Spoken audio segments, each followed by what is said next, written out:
The bus ride from Baton Rouge to New Orleans was quiet, except for the soft gospel humming from an old man 2 rows back. The scent of fried okra clung to my sweater like memory. My suitcase sat between my feet, worn leather and one busted zipper. Inside, folded with care, was the scarf Mama had stitched my name into when I turned 16. That scarf had survived more than I had. Now, it was all I had. As we pulled into the station, I watched the city blink under streetlight halos. New Orleans hadn't changed much, still humid, still stubborn. I stepped off the Greyhound, adjusted my back, and whispered, "Family don't quit on family." I needed that to be true more than I ever had. Branna's car was parked crooked near the curb. She barely got out, waved me over like she was late to something more important. No hug. No smile. Just a nod. Kendrick didn't come. "He's working late," she said, eyes on the rearview mirror. Her house was 2 stories now, white shutters, hedges trimmed like they had something to prove. A little red light blinked on the door camera.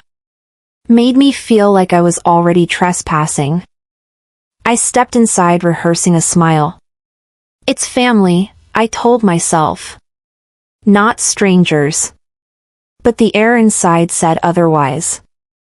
Brandeis didn't offer to carry a thing, just said, "You can use the guest room upstairs." Her voice was like lukewarm coffee, neither welcoming nor hostile, just tired of pretending. She led me into the living room. The furniture looked expensive and untouched. She offered tea but never made any. Then she slid a paper across the table like it was a napkin she wanted rid of. "We just need this signed," she said. "Either you move to the nursing home, or you'll need to find somewhere else." My breath caught like it hit a wall. I looked at her face. She was already somewhere else. My fingers trembled as I picked up the paper. Words blurred. "Ain't no ink on earth gonna make me less of a mother," I thought. But I said nothing. Just folded the paper. Quiet. Still. I thought of Kendrick at 10 years old, running to me with scraped knees and big promises, "Mama, I'll take care of you someday." I nodded politely, like a woman raised to keep her heart tucked in her pocket. But inside, something split open. Dinner was worse. The table was full, Branna's people, loud voices, big talk. I was seated near the kitchen, like an afterthought. My plate came last. Cold. No one bowed heads. No grace. Just forks and gossip. Someone, I think it was Branna's cousin, chuckled, "Who's that at the far end?" "The help?" The table laughed, then quieted like the joke bit too hard. Kendrick didn't meet my eyes once. Just chewed like he was counting seconds. I sat there, still. Every bite tasted like chalk. I listened to Brandeis brag about her perfect home, her career, the parties she hosted. And I realized then, I wasn't family. I was decor. A prop in her polished life. Even silence has a sound. It's the sound of being erased. Later that night, I stood by the window of the guest room. The moonlight caught the scarf I'd draped over the chair. It looked back at me like Mama's eyes used to, full of fight. "You ain't done yet, girl," I whispered. I remembered the nights working double shifts at St. Mary's Hospital. My hands bleeding through gloves, saving every dime, skipping meals so Kendrick could eat better. Weeping may endure for a night, but joy cometh in the morning. The verse rolled through my bones like old heat. I folded the scarf gently. Not surrender. Preparation. Downstairs, I heard Brandeis on the phone. Her voice low but sharp. "If she doesn't sign, we'll handle it our way." My fingers clenched. So this was it. I wasn't a guest. I was a problem to be solved. I looked in the mirror. Eyes tired but not broken. I've been through worse storms, I said. I gripped the scarf like a prayer. I woke before the sun.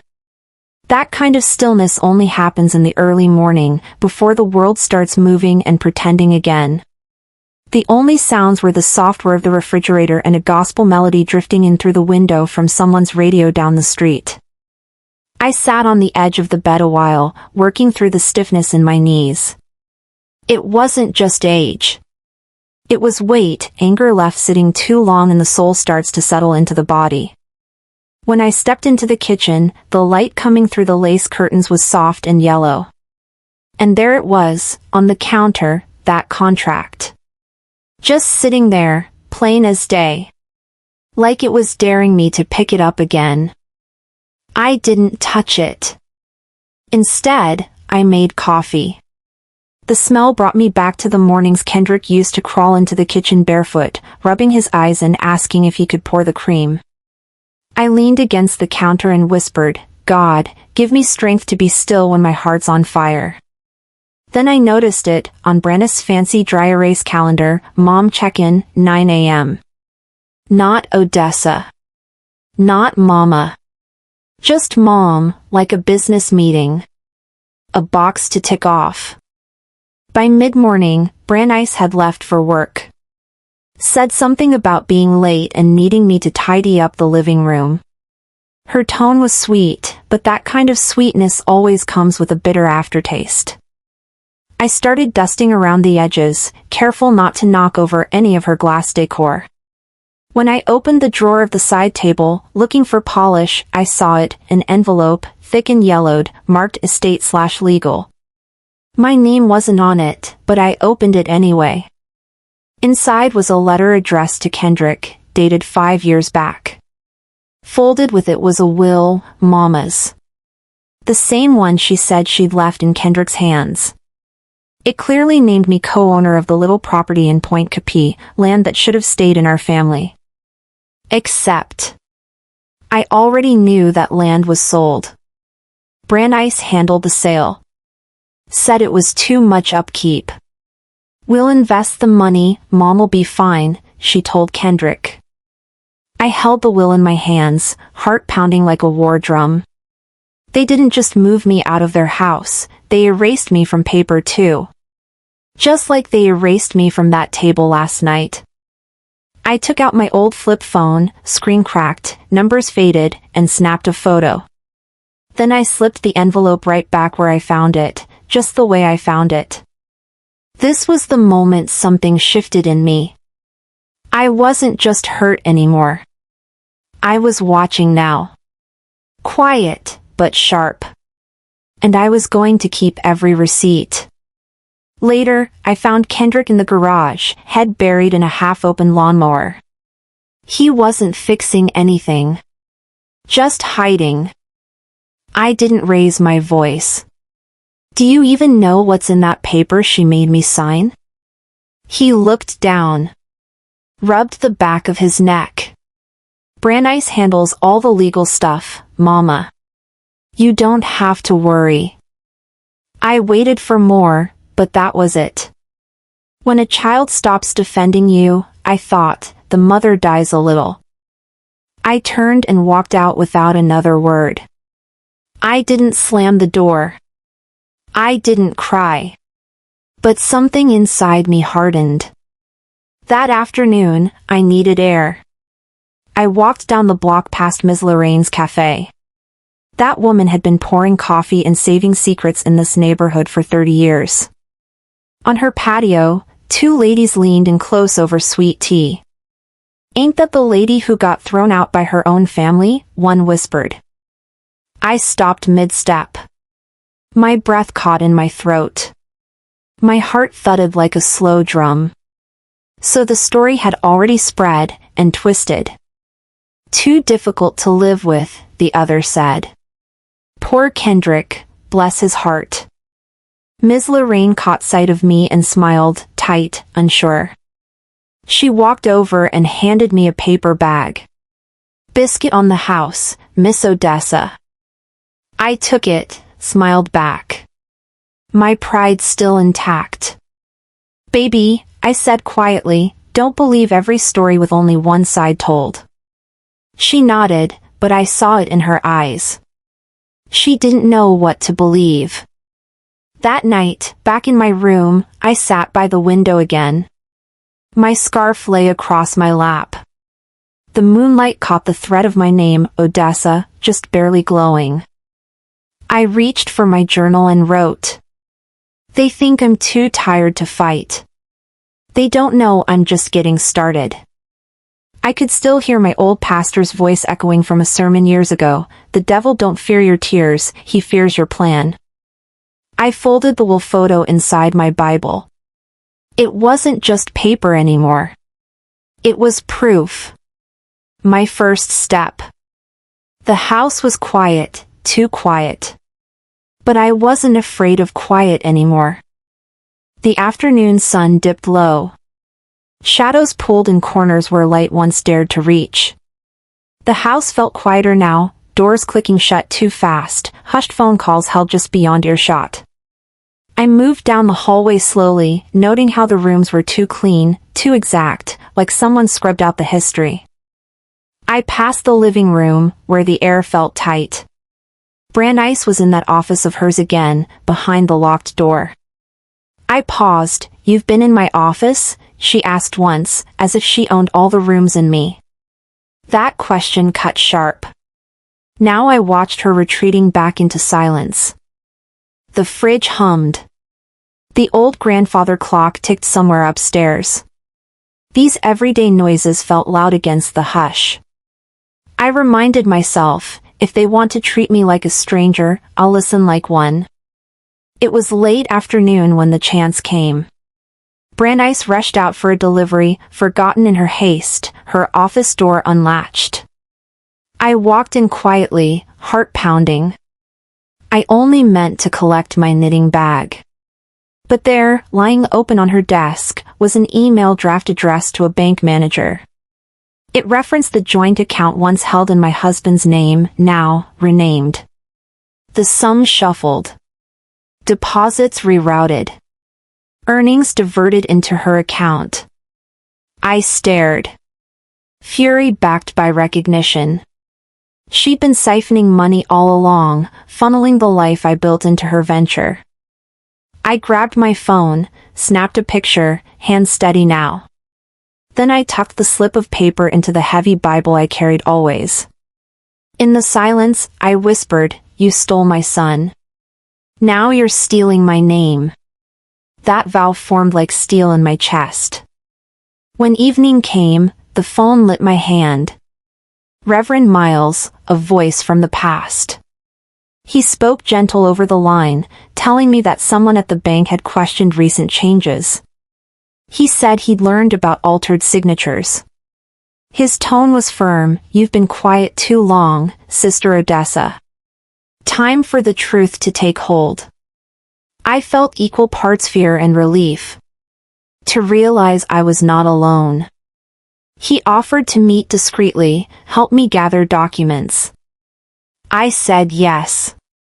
My voice was steady, hope threading through wound. Night settled. I walked to the church steps under colored glass, meeting him where stained windows glowed like witness. He handed me old records and papers from that joint account I never thought I'd see again. I thanked him and said quietly, "The truth's got a strange way of finding its way home." He nodded. And I knew I wasn't just reacting, I was planning. I returned home under dark sky and heavy clouds. The lights in the living room were on. Brandeis waited. Her face calm, inscrutable. I paused in the doorway. She saw me. No words passed, but that moment told me she already knew I knew. When I unlocked the front gate, it creaked. Just a small thing, but enough. The world was quiet, but that creak echoed in my bones. I stepped through, keys in hand, and realized the gate wasn't fully closed. Someone had been here. My chest tightened. Memories of last night's humiliation felt sharp again. Inside, pillows lay askew, a photo frame tipped on the side table. The book I'd left open in the living room was now shut. I flicked on a lamp. Darkness retreated. Then I said it under my breath, if they want to erase me, they'll erase everything I left behind. I took the long way down the street to the community center. On the sidewalk, I paused at the bulletin board, pretending to check announcements. But really, I watched faces, listened to rumors. Some called me that lady or guest from out of town. None said my name. That evening, the church hall burst with chatter. The event was supposed to welcome me, but the name printed on the intro board read Mrs. Hollow, no Odessa, no Relford. A hush passed the crowd. A volunteer stumbled over the mic, "Let's welcome today's special guest." She waited. My jaw went tight. Kendrick kept his head down. Brannis' applause sounded hollow. My face burned. Humiliation mixed with anger. I walked to the stage, took the mic, and said softly, "You can change my name, but you can't change my worth." A few gasps. A few nods. Some people looked away. Later that night, at home, I couldn't stop thinking about that article I saw earlier. I opened my tablet. The headline read, "Elder moved into son's home only to act out, neighbors say." My stomach dropped. Every word twisted truth, painted me as a troublemaker. I scrolled through comments, anonymous voices slagging me for making trouble, for being too much. Rage simmered under calm. They're writing me out of my own story. I screenshotted everything. The headline. The comments. I saved it. Then I walked to Brannis' office and closed the door behind me. She looked up, startled. I placed the screenshots on her desk. "Who gave them that article?" I asked plainly. She leaned back. "I have nothing to do with that. I just want peace." Kendrick entered, looked between us. Silence swelled. I stood firm. If I let lies go unchallenged, I die hidden. They shifted uncomfortably. Later, I sat by my window in the dark. I pressed the scarf to my chest. The thread of my name, still there. I called Reverend Miles, asked him to meet me at first light. Then I reopened the envelope holding the will, lit a lamp, and read it by glare. My heart ached, but the ache was no longer paralyzing. I picked up my journal and wrote, "They think they can tear me down publicly, but I'll rebuild in truth." Beyond the window, I heard a soft footstep near the door. I froze. Late that night, a knock rapped my door so sharp it made my chest jerk. I opened it and found Kendrick, shoulders tensed, eyes wild. He looked 2 decades older than his age. "Mama, we have to talk," he said, voice thick. I stepped aside so he could enter, closing the door behind him. He began haltingly, I found out the article was planted. Someone close to Brannis' business circle paid for it." His words hit me like a slap. Hurt folded into disappointment. The son I raised knew more than he ever told me. He pleaded, "Please, just let this slide. Wait until Brannis closes her next deal, then we'll fight it." His eyes pleaded for mercy. I studied his face. He's torn between loyalty and truth. "So I'm worth less than your wife's next commission check?" I asked, voice cold. No tremor. Just clarity. He flinched. I let silence stretch. He sank to the floor, elbows on knees. "Mama, I didn't want this. But I'm scared of what she's capable of." I didn't move. My blood felt heavy. Years of being invisible weighed deeper than any betrayal. By morning, the sky was heavy, low clouds full of warning. I packed a small suitcase quietly, only a few clothes, my Bible, that scarf with my name on it.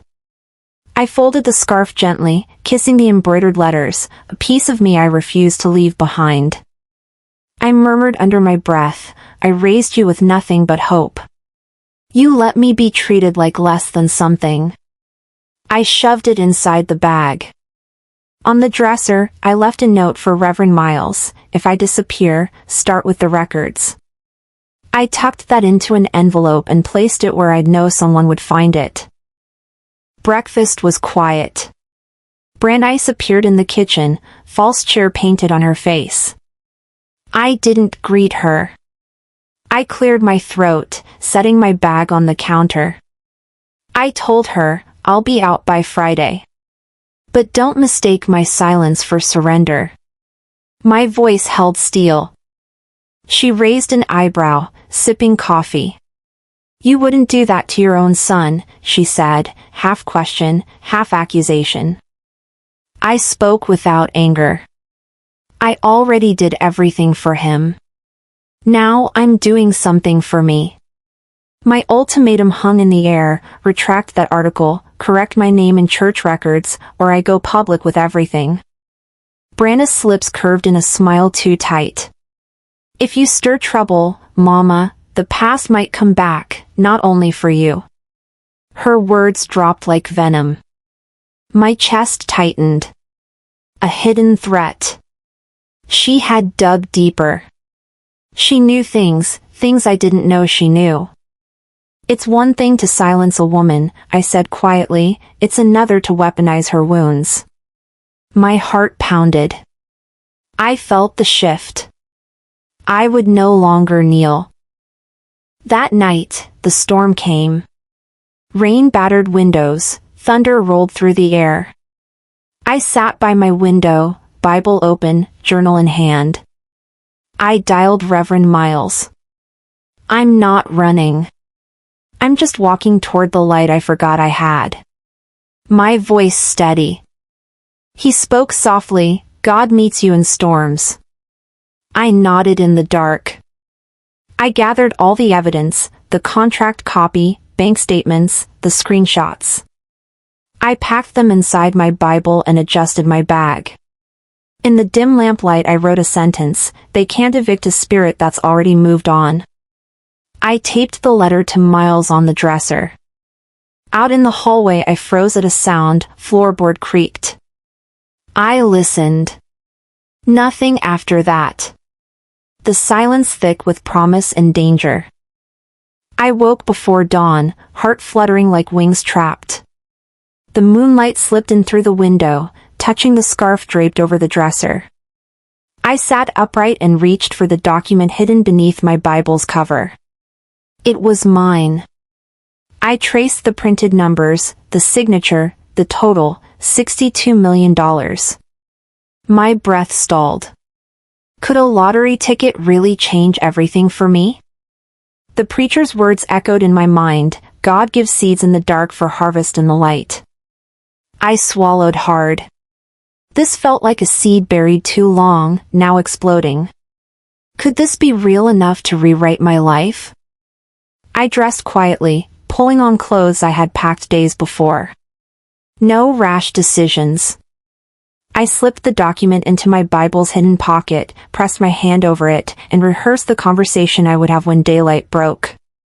The quiet in the house felt different, a charged calm before war.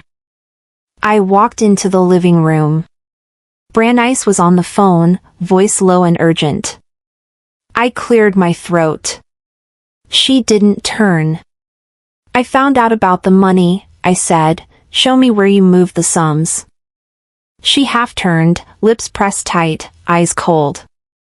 I have no idea what she said, but I cut her off. I know the bank.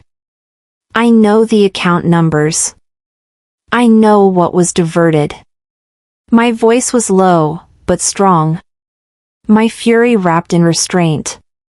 Kendrick hovered behind her, shifting uneasily. She leaned back. Those numbers are private.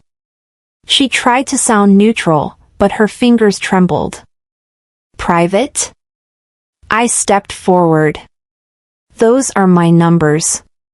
My name was removed. The funds were rerouted. You took what I built. Silence dropped. Instead of lashing out, I walked to her desk. I pulled out a pen and, in full view, signed a counter-document I had drafted the night before. It restored my name to the property titles she tried to strip away. I placed it gently face down on the desk, turned to her, and said, "Your move." Her composure cracked for a moment. Shock flashed in her eyes.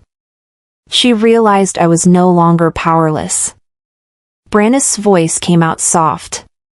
"You can't do that here." Her words tried to scare me. Kendrick stepped forward, but I shook my head. She storms out. I watched her disappear, with Kendrick on her heels trying to hold the bridge, but failing. The tension recoiled in the room.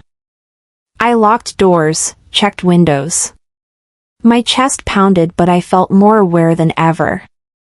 I grabbed my notebook of evidence, bank statements, letters, screens, everything I would need. I organized them like a soldier preparing for battle. The calm exterior of the house masked chaos within. Thunder rumbled in the distance. The sky grew darker and heavy. I sat at the window with the scarf around me, letting its weight anchor me. I closed my eyes and prayed, "Let them come. I have my voice now." I felt a new current inside me, shifting, settling. I checked my phone. Messages from Reverend Miles confirmed he had legal contacts on standby, ready to act. No more waiting. The letter I tucked into my bag now felt like armor. Lightning flashed across the sky, illuminating my silhouette against the window. I felt it in my bones. I had crossed a threshold I couldn't unlock. I was no longer hiding. Rain tapped the window. I woke damp from the humidity, heart stiff with resolve. I slipped from my bed, the will copy hidden deep in my Bible. The morning air smelled of wet pavement and tension. I crossed my house quietly, pausing where shadows crowded doorways. I unearthed the documents I'd preserved, tax records, receipts, old correspondence. I laid them out on the dresser, comparing ledgers, rerouted transfers, lines that didn't belong.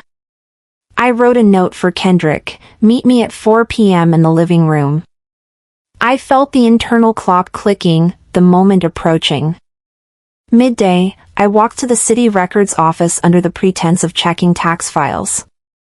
The clerk sighed when I asked for documents under the name Estate of Relford. He pulled a folder and pointed. The cover page was burned out, blackened, partially missing. He said redaction was ordered by a court filing years ago. I held my breath. Someone intentionally erased that record. I demanded the backup. He hesitated, then found a scanned version in digital storage. I slipped it into my bag. A flash of memory, nights balancing my checkbook in candlelight, filing taxes late, trusting systems. Betrayal tastes like ash. Next, I drove to the nursing home where I'd been told I might stay. My heart thundered, but I steadied it. I asked to see Dorotha's room under the guise of checking her belongings. Nurse Charlene escorted me. As she unlocked a drawer, she muttered, loud enough for me to hear, "We acted under Mrs. Holloway's orders, not yours." Her face strained. My eyes locked hers. The chain of command revealed. I pressed record with my phone as I turned, walking away with quiet dignity. At 4 p.m., Kendrick sat in the living room, shoulders tense. I entered and laid the burned record copy beside the scanned version, and placed the recorded confession on top. I said plainly, "These papers confirm what I already knew. Your wife turned our family's story into a narrative she controlled." Brandeis strode in behind me, her face shock and fury warring. She demanded those documents be dismissed as forgeries. I stood firm. You tried to erase me. But I came back with light. The room vibrated. Power shifted. Silence roared. Brandeis stormed out. Kendrick remained, tears swimming in eyes. He said nothing. I sank to my knees in the quiet, tears falling, not from pain but from the weight of exposing truth. Rain fell in sheets outside, baptizing the night. On the porch I stood, letting drops wash away shame. I whispered, this home was mine. I'm just walking back into it. I gathered myself, letting the storm's rhythm steady a new strength. Afternoon light slanted harsh across the floorboards when I invited them into my living room. The windows were closed tight, the curtains drawn just enough to dim the glare. I told Kendrick and Brandeis it was a family meeting. I asked Reverend Miles and Nurse Charlene to come, 2 witnesses, so no lies could hide behind missing voices. My nerves buzzed, but I'd prepared. The table held the evidence, bank statements, transferred sums, the redacted copy from the archives, the printed article slandering me, and the recorded slip from the nursing home. Kendrick shifted, avoiding my gaze. Brannis' face tightened, her jaw working. Reverend Miles sat calm, Bible in hand. Charlene's eyes flickered between me and Brandeis. You turned our home into your stage, I said clearly. Tonight, we call the audience to see what you hid. Silence fell heavy. Then Brannis' voice cracked in, you don't do this in front of Kendrick, in front of people. Who's going to believe you? She shot me a look, bitter. She leaned forward. She's just the one who writes the checks. That line stung, designed to wound. But I let it hang. Then I answered softly, I may write checks, but I made this family. Heads jerked. Kendrick's face paled. Reverend Miles exhaled. I pressed play on the recorder. Her voice filled the air, move the funds before she sees the statement. Gasps echoed. Brandeis stood, ashen. You recorded me? She spat. No, I said, you recorded yourself when deception became easier than truth. Then my phone rang.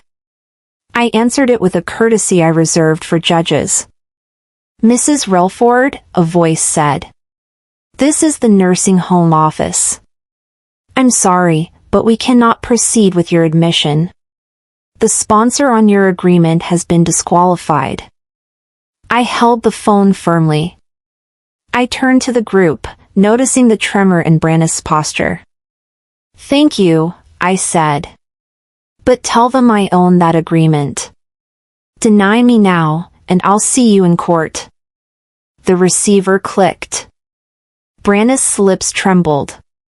You can't just, you'll destroy us in the community. I stood, shoulders squared. You tried to bury me while I was alive. Now you'll watch me rise. Kendrick sobbed, voice small and ragged. Mama, I'm sorry. I didn't see it sooner. I looked at him, my child, caught in a war not of his making. You see now, I said. And I hope you never look away again. Brandeis backed toward the door, her face streaked with anger and disbelief. She turned and left, slamming the door behind her. Her footsteps faded, swallowed by rain. The room exhaled. I gathered the papers, stacking them gently. Reverend Miles stood and stepped closer, placing a hand on my shoulder. Truth doesn't knock. It walks in, he said softly. Beyond the windows, the rain came harder, sweeping over the house. I walked to the window and pressed my palm to the glass. The droplets ran in streaks. I folded the scarf, the one stitched with my name, and placed it on the mantel. No more hiding. No more remorse. No more silence. I opened my journal and wrote, "Tonight, I reclaimed my name. They can't erase shadows where light has come." Then I stepped outside. Rain soaked me, cold, alive. I stood on the porch barefoot, rain drumming in time with my heart. I didn't flinch. I raised my head and let the storm wash me clean. I walked the halls of my home that late afternoon, alone, sunlight pooling on the wood floor. The quiet made every footstep loud. I passed family portraits, the children, laughter, old smiles. I paused, fingers brushing a frame. The years stacked behind them, the fights, the betrayals. I said softly, "All my life I gave. Now I get to choose what I keep." At my bureau, I pulled open the drawer full of Brannis documents, agreements, old threats, receipts she'd left behind. I shredded them clean. The flutter of paper falling sounded like finality. The drawer emptied, I folded my scarf and laid it atop the clean surface. Peace settled over me, like breathing without pain. Late afternoon, I sat in my lawyer's office again. Mr. Calloway slid a folder across the desk. "When she directed you to sign that power paperwork, she never realized how full the contract was," he said. "You now legally control the assets she tried to weaponize against you." My throat caught. I leaned forward. He continued, "Even more, all properties, accounts, titles, restored to your name. You're in control." I closed my eyes a moment. Then I said quietly, "Keep her stipend. I won't ruin her. Just because I hold the sword doesn't mean I swing it wild." He nodded. He understood. Authority tempered by mercy. Later, the evening sky glowed as I drove past the church. I pulled in and sat in the back pew, alone with silence. My heart felt lighter than it had in years. I didn't pray for vengeance. I whispered gratitude, for clarity, for breath, for survival.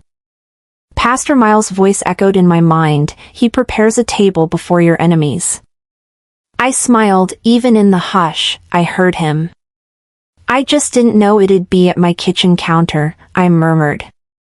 That line felt sacred. Night came, and I met Nurse Charlene at our favorite soul food diner. The lights were low, aroma of fried okra, greens, cornbread. She waved me over. "Girl, you look free," she said. We laughed, easy now, reminisced about choir songs, raising kids, the weight of waiting. She spoke of her own disowned history, how her mother turned away, how she fought back.